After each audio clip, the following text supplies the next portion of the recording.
Olá pessoal, Ivo Maropo na área, né? Como eu prometi a vocês, eu retornei, né?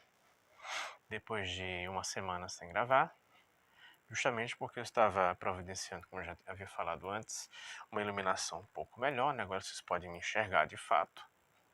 E esse microfone, esse rapazinho aqui, que é um microfone de lapela, né? Esse aqui, certo?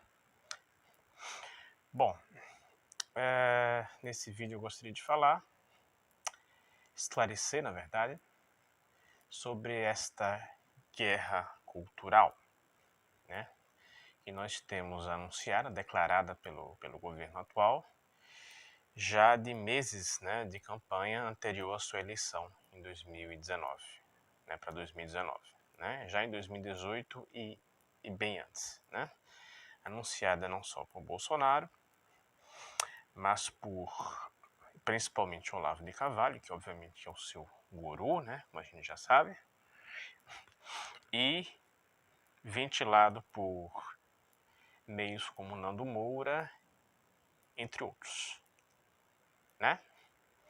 Mas eu acho que realmente cumpre esclarecer melhor esse tema, né? Que é tão caro e tão falado pelo atual governo, né? Bom, tudo começa nos anos 30, na Alemanha dos anos 30. Uma coisa chamada bolchevismo cultural, tá? Que era um conceito usado na Alemanha nazista, né, onde tudo de ruim que existia na face da Terra era remetido basicamente a duas coisas, né, o bolchevismo russo, né, o comunismo basicamente, digamos assim, e aos judeus, né? E tanto é que o enfoque alemão de Hitler na Rússia, né, nessa obsessão de que ele teria que invadir a Rússia, destruí-la e tal, já vinha daí, tá? Que ele iria matar dois coelhos numa cajadada só, né? Ele ia atacar o bolchevismo e os judeus russos. A ideia era basicamente essa, tá? Sempre foi. Bom, só que essa ideia viajou décadas na história, né? E foi parar lá nos anos 90, 1990, com a alt-right americana, que é a Alternative Right, né, dos Estados Unidos, que é a versão americana da extrema-direita, basicamente, né, com uma série de mitos esdrúxulos, narrativas anacrônicas, né, absolutamente bizarras. E esse bolchevismo cultural foi convertido em marxismo cultural, né, que seria um tanto quanto estranho falar de bolchevismo pura e simplesmente, né, nos anos 90. Então, lá temos o marxismo cultural. E qual é a ideia do marxismo cultural? Bom, como vocês devem saber, a essa altura no canal, a esquerda radical marxista tem como missão uma revolução das condições materiais econômicas da sociedade, né? Aí a famosa base econômica que você tem classicamente em Marx, né? Que todos os problemas estão sintetizados, condensados na base econômica, né? Que condiciona a superestrutura da cultura, a ideologia, as ideias, a forma como as ideias circulam na sociedade. Tem como seu objetivo, né, manter a estrutura da base econômica da sociedade, certo? Mas aí, claro, nós tivemos os seriais fracassos retumbantes, catastróficos até da esquerda radical no século XX, né, com os diversos comunismos, né, o maoísmo, o stalinismo, né, as experiências no Camboja, Cuba, etc, etc, né? Então, o que é que houve? Ficou a paranoia conspiracionista, né, por parte da extrema-direita, de que a falha da esquerda na economia não deveria nos enganar, né, que a esquerda comunista radical estava viva e forte, né, só que agora com um viés cultural, de dominação cultural. Então a ideia era esquecer os fracassos econômicos e tentar por outra via, né, agora pela via da superestrutura, da cultura, da ideologia, da circulação hegemônica de ideias, né? O que se quer hegemônica, tá? Então a ideia é essa, a esquerda agora tem outros planos de dominação global, mundial, etc. Não é começando pela base econômica, mas ela pela estrutura, superestrutura ideológica, do campo das ideias, da cultura, basicamente, tá?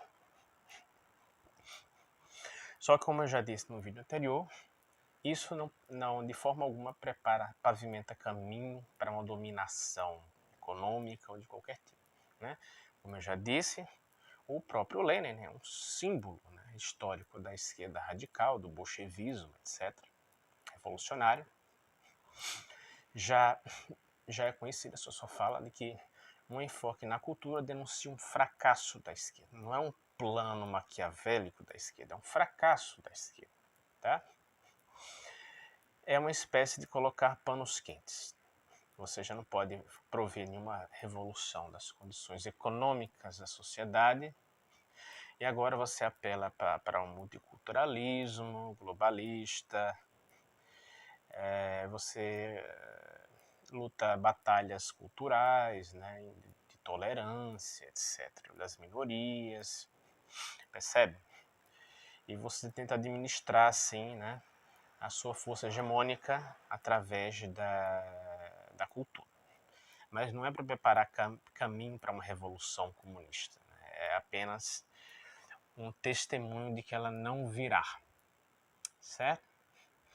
Quando o enfoque começa a ser muito na cultura, é porque a base econômica radical revolucionária foi deixada de lado, se viu impedida, etc. Certo? Bom, a gente tem no bolsonarismo a mesma paranoia conspiracionista, né, do marxismo cultural, que vem lá, como já falei, da alt-right americana, da direita alternativa extremista americana dos anos 90, e que remonta aos anos 30 do bolchevismo cultural na Alemanha nazista, né, onde tudo que havia de ruim era culpa do bolchevismo, do comunismo, dos judeus, né, e pelo menos com relação ao comunismo, né, tudo é uma ameaça comunista, digamos que existe uma ligeira semelhança, né, com o atual governo, né, com esse papo absolutamente obsessivo de que mexendo com os medos, né, do brasileiro, né, a política do medo, como eu já falei, e através dela, entre outras coisas, conseguindo ascender ao poder, né, aproveitando uma crise, uma relativa crise econômica, né, do governo Dilma, e uma crise política e institucional também, né, que teve o seu momento apoteótico, digamos assim, em junho de 2013, né, quando, como diz o jargão, né, o gigante acordou, toda aquela história. Né, o brasileiro foi às ruas e protestou bastante, né? Certo? Então não tem absolutamente nada a ver, não é nenhum plano maquiavélico da esquerda de dominação total pela cultura, nada a ver, né? Tanto é que esse magnífico poder total da sociedade foi deposto por um lunático, um guru chamado Olavo de Carvalho, né? Fazendo videozinhos na internet com bastante persistência, né? e encontrando eco, né, amplificação em discursos como o de Naldo Moura, etc., né, que ventilaram, que ecoaram esse discurso, né, de ódio, de conspiração paranoica, do comunismo, né, do PT que quer dominar tudo, né, e em 13 anos de governo não fez absolutamente nada contra a própria mídia que tentava depô-lo, né, e acabou depondo, né? Porque a repetição foi tão severa em cima do PT, não que ele não tenha culpa, o PT teve culpa sim, obviamente, né? Aqui não é para passar pano para ninguém, tá? Mas essa repetição negativa, esse encorte negativo, né, do PT e Lula, PT e Lula, PT e Lula, né, os tornaram o mal na Terra, né? Eles condensavam tudo que há de ruim na face da Terra, né? E não só uma eventual crise política de corrupção, que como eu já pus aqui foi para o bem maior, de certa forma, foi para aprovar projetos sociais no começo, né? E depois fugiu ao controle e todo mundo quis levar o seu para casa, né? Algo um pouco semelhante a gente pode ver até nos governos estaduais, tá? Por exemplo, do PSB, Ricardo Coutinho aqui na Paraíba, né? Onde eu resido. Houve algo muito parecido. Ele se juntou ao Roberto Santiago, o Roberto Santiago teve que bancar a sua campanha governador, né? Ele doou milhões para sua campanha, mas Roberto Santiago, como a gente sabe, através das operações da Polícia Federal e tudo mais, né? Operava imensa rede de corrupção, né? E eventualmente Ricardo Coutinho teve que dar o braço a torcer também e levar o seu para casa, digamos assim, né? Porque todo mundo estava levando o seu para casa, né? Uma vez aberta a porta da corrupção, a coisa vai por água abaixo, né?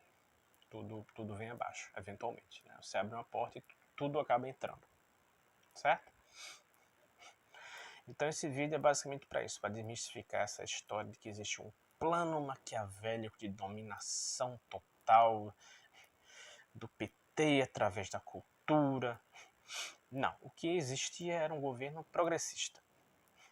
Tá, mas o governo progressista é absolutamente uma marca da esquerda, inclusive da moderada, da social-democrática, né, que os marxistas radicais costumam odiar, tratar com desdém e tal, né? A social-democracia da Europa foi marcada em grande parte com isso, né? Com ideias progressistas de tolerância, de liberdade individual, né? O que não quer dizer uma torre de Babel, né? As pessoas tendo relações sexuais no meio da rua, uma coisa pavorosa que prepara o retorno de Cristo, né? Que o anticristo está, sabe? Nada desse papo faz sentido, tá? Se você, por exemplo, tiver o aumento do homossexualismo, etc., que você quiser, isso não se traduz na perda da ordem pública, de forma nenhuma. Até que a Europa continua a mesma, tá? Você não vai ter nenhum tipo de obscenidade maluca no meio da rua, tá? Absolutamente nenhum. Isso é paranoia conservadora. Não é assim que acontece, certo? Esse processo. Então, nada disso tem sentido. Tá? O que existe é um medo irracional, né, que movimenta tudo isso, né, de forma inconsciente. Nada disso pode ser racionalmente explicado, colocado em termos concretos do dia a dia, né? Isso é tudo paranoia conspiracionista. É medo irracional de fato. Tá?